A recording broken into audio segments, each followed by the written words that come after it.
Your emotions are real, and they're signals you must pay attention to. We're often told that our emotions are valid. That's a simplified version of not the whole truth. Because yes, they are signals you must pay attention to. Your emotions are valid. Both those statements are true, and I will stand behind them. But I want to clarify for a little bit. Because if our emotions are signals, what are they signaling to us? Emotions are always, and I will say always, I don't like using that very often. Emotions are always tied to emotional reactions. So things that we feel, both emotions and feel physically in our body. If you're happy, you're relaxed and you feel light and whatever, I don't know, whatever you feel when you're happy. When you're angry, you're super tense, clench your teeth, and all the things that go along with that emotional response. Sad, your shoulders drop and you have this low, hanging type of body language. So think about all the ways that you feel your feelings, both the way they feel inside, meaning that emotional response, but also the physical response. Where does that come from? Your emotions are a signal to what you're thinking. Your thoughts drive your emotions and your physical reactions. That is an absolutely essential chain of events that you need to understand, that every person, every human experiences this. And the reason why this is so important is when we talk about your emotions are valid, as in pay attention to them, but they're not always reliable indicators, because if our emotions come from our thoughts drive our emotions. We know that a lot of times our thoughts are unhelpful, unhealthy, unproductive. You're ruminating, you're filling in the gaps of when you have unknown information with your assumptions and your bias of whatever you think may or may not have happened. Even if you don't realize this is happening, your unconscious is still doing it. Our brain loves solving problems, right? Our brain's number one job is to keep us safe and alive. And if it doesn't have all the information, it's going to fill in the blanks. That's why people ruminate. That's why they run into thinking traps of making assumptions. It happens. We all do it.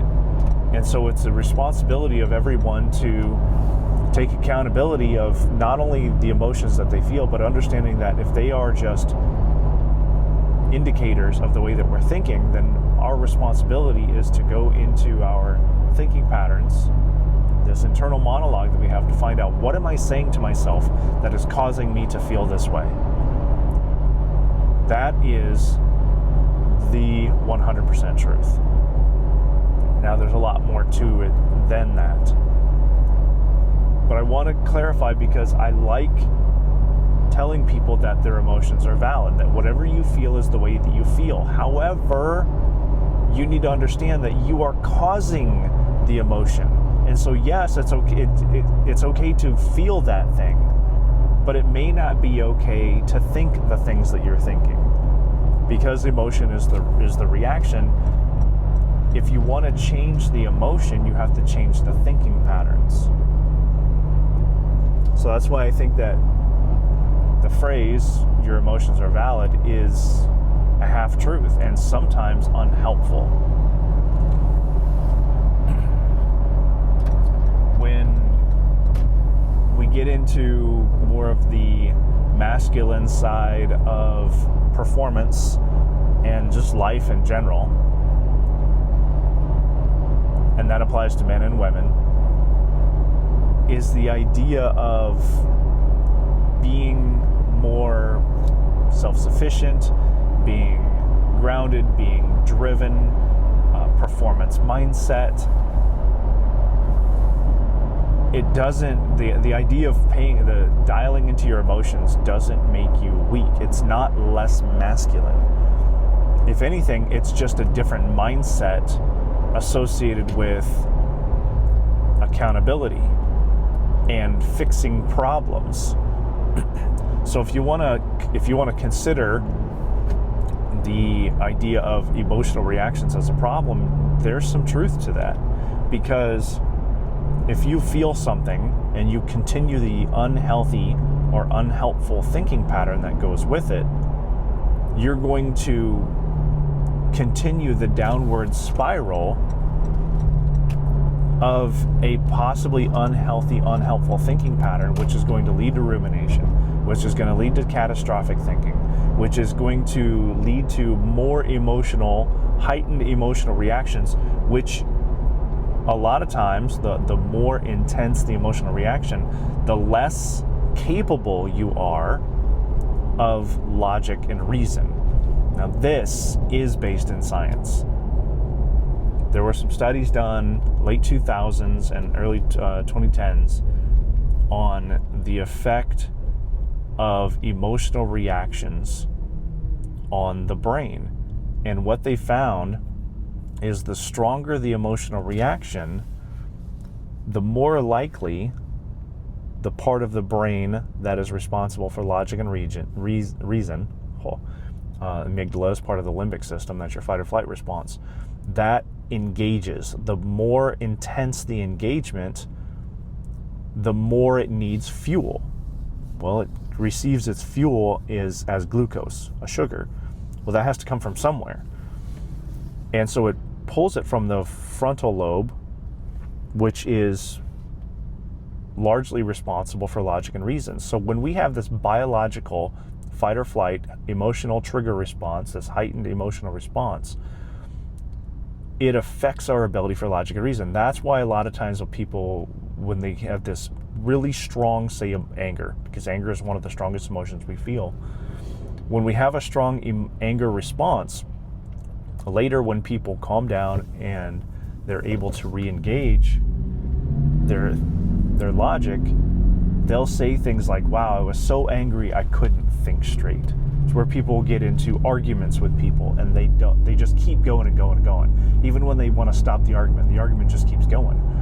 Because their heightened anger response is reducing their ability for logic and reason. That is a biological response to fear and anger and other, even love and affection. Maybe somebody is dating somebody that they shouldn't. They're having this strong emotional response and their logic and reason is reduced. This is important because every person experiences this. It doesn't mean you're weak, it means you are human. It is a natural biological response that every person faces. And if you can take responsibility for this natural biological response, you can actually start to learn what you can do about it. And I've already given you the answer. The answer is in your thoughts. If you can have more healthy, more productive, more helpful thinking patterns, you are more likely to experience decreased emotional responses. That is the answer. Now, don't confuse simple with easy. I simplified a very complex human biological system. It's not easy. This is something that I struggle with. I teach this stuff and I still struggle with it. So how do you do this thing? Because there has to be a how, right? I can't just say, hey, this is the way things are working. Like, oh, okay, great, I'm broken. What do I do about it? No, you're not broken, but there are certain things you can do about it. So if you are having strong emotional responses, the first thing to do is not go to thoughts, because we already talked about, if your brain is already engaged in this process, your ability for logic and reason is reduced. So don't go to what is not working. You need to de-escalate the physical response. That's the last thing. You have thoughts, your emotional response, and then you have a physical response associated with it. Okay, so start at the end and work it backwards. If you want to reduce the physical response that you're experiencing, things like breathing techniques and progressive muscle relaxation are going to have an immediate impact, because your breathing techniques, primarily a short, deep inhale, hold your breath, and then a extended, slow exhale. Call it 4-7-8 breathing. 4-second inhale, 7-second hold, 8-second exhale, like you're blowing out through like you're trying to blow out a candle. Really extend the exhale. The extending the exhale is the key to this breathing technique. A whole nother conversation I could spend 40 minutes on.